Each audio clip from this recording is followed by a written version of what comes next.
नमस्कार. चला आज आपण एका अशा राजाच्या प्रवासाची गोष्ट पाहूया ज्याच्याकडे सगळं काही होतं, संपत्ती, सत्ता, सन्मान. पण तरीही त्याच्या मनात एक असा प्रश्न होता जो त्याला रात्रीची झोप लागू देत नव्हता. हा शोध होता सत्य आणि सद्गुण म्हणजे नेमकं काय याचा. जरा विचार करा, एक असा प्रश्न ज्यापुढे मोठमोठे विद्वानही हात टेकतात. असा प्रश्न ज्याचं उत्तर कोणत्याही ग्रंथात सापडत नाही. आणि मग ते उत्तर येतं एका अशा ठिकाणाहून ज्याची कोणी कल्पनाही केली नसेल. अहो, ही फक्त एक विनंती नाहीये, ही आहे एका राजाची तळमळ.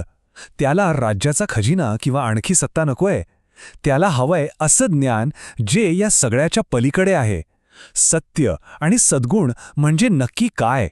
चला तर मग सुरुवात करूया या विलक्षण प्रवासाला. आपली कथा सुरू होते प्राचीन कुरु राज्यात, जिथे एक असा राजा होता जो आपल्या न्यायासाठी आणि चांगुलपणासाठी ओळखला जायचा. राजा धनंजय. नावाप्रमाणेच गुण होते त्यांचे, न्यायप्रिय, उदार, प्रजेचं भलं करणारे. पण एके दिवशी राज्याच्या रोजच्या समस्यांपेक्षाही एक मोठा प्रश्न त्यांच्या मनात उभा राहिला. असा प्रश्न ज्याचं उत्तर कोणत्याही कायद्याच्या पुस्तकात किंवा राज्याच्या खजिनात नव्हतं. आणि हो, हा काही साधासुधा प्रश्न नव्हता. ही केवळ एक तात्विक जिज्ञासा नव्हती, तर या प्रश्नाची खोली इतकी होती की असं मानलं जायचं की याचं उत्तर फक्त आणि फक्त सर्वज्ञानी बुद्धांकडेच असू शकतं. म्हणजे राजाने स्वतःसमोर एक जवळजवळ अशक्य असं आव्हान ठेवलं होतं. आता एवढ्या मोठ्या प्रश्नासमोर राजाचा बुद्धिमान सल्लागार सुचिरातही नम्र झाला. त्याने अगदी प्रामाणिकपणे आपल्या मर्यादा कबूल केल्या. आणि इथूनच तर खरी गोष्ट सुरू होते, एका अशा शोधाची जो आपल्याला अनपेक्षित वळणांवर घेऊन जाणार आहे. हे बघा, ज्ञानी माणसाचं हेच लक्षण असतं.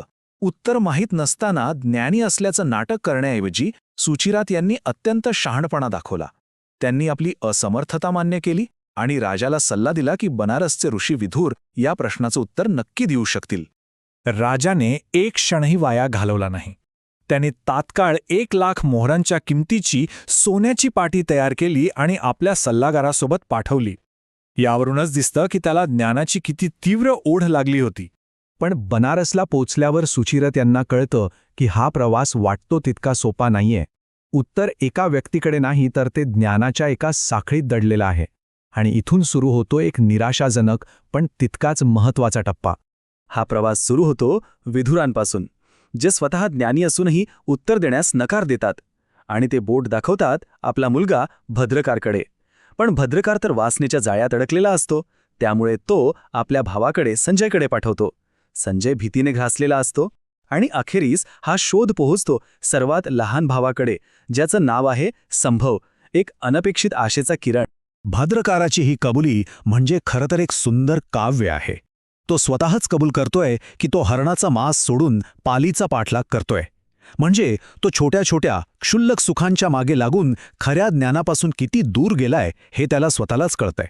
त्याचं मन सांसारिक वासनांमध्ये इतकं गुंतलं होतं की त्याच्याकडे सत्य आणि सद्गुण यांसारख्या गहन प्रश्नांवर विचार करायला वेळच कुठे होता. त्याच्या प्रेमप्रकरणाने त्याच्या विचारांवर पूर्णपणे ताबा मिळवला होता. आणि यानंतरचा अडथळा आहे भीती. दुसरा भाऊ संजय हा देखील प्रेमात आहे, पण त्याचा मार्ग भीतीने भरलेला आहे. तो रोज आपल्या प्रेयसीला भेटायला एक धोकादायक नदी ओलांडतो. आता जो स्वतःच मृत्यूच्या जबड्यात अडकलेला आहे, त्याचं मन सत्याचा विचार कसा करणार नाही का. तर एका ज्ञानी वडिलांनी आणि वासना व भीतीने ग्रासलेल्या 2 मुलांनी नकार दिल्यानंतर हा शोध एका अशा व्यक्तीपर्यंत पोहोचतो ज्याची कोणी कल्पनाही केली नसेल. एक लहान मुलगा. आणि या मुलाचं वर्णन, अहो, ते तर खरंच थक्क करणारं आहे.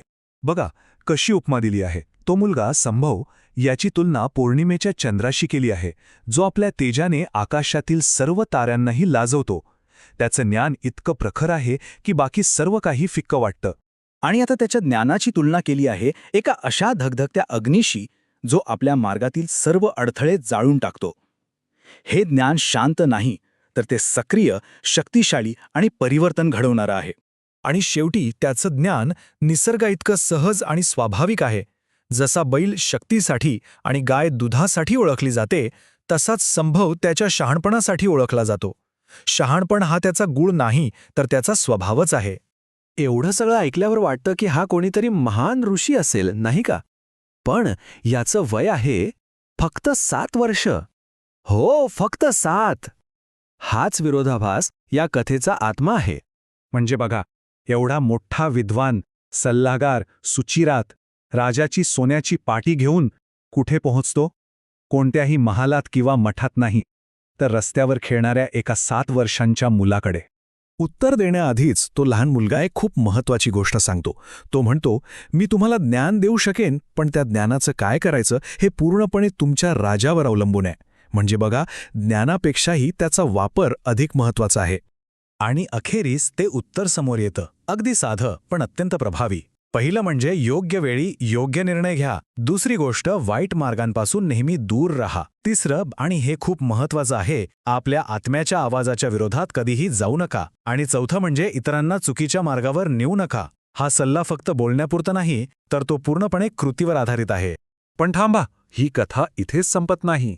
प्रत्येक जातक कथेप्रमाणे ह्या कथेचाही एक खूप खोल अर्थ आहे, जो आपल्याला थेट बौद्ध परंपरेशी जोडतो. आणि आता या कथेचा खरा अर्थ उलगडतो. या कथेतील प्रत्येक पात्र म्हणजे दुसरं तिसरं कोणी नसून भगवान बुद्ध आणि त्यांच्या प्रमुख शिष्यांचेच पूर्वीचे अवतार होते. आणि तो 7 वर्षांचा ज्ञानी मुलगा संभव म्हणजे स्वतः बुद्धच होते, त्यांच्या बोधिसत्व अवस्थेत. हा संपूर्ण प्रवास म्हणजे त्यांनीच रचलेली एक शिकवण होती.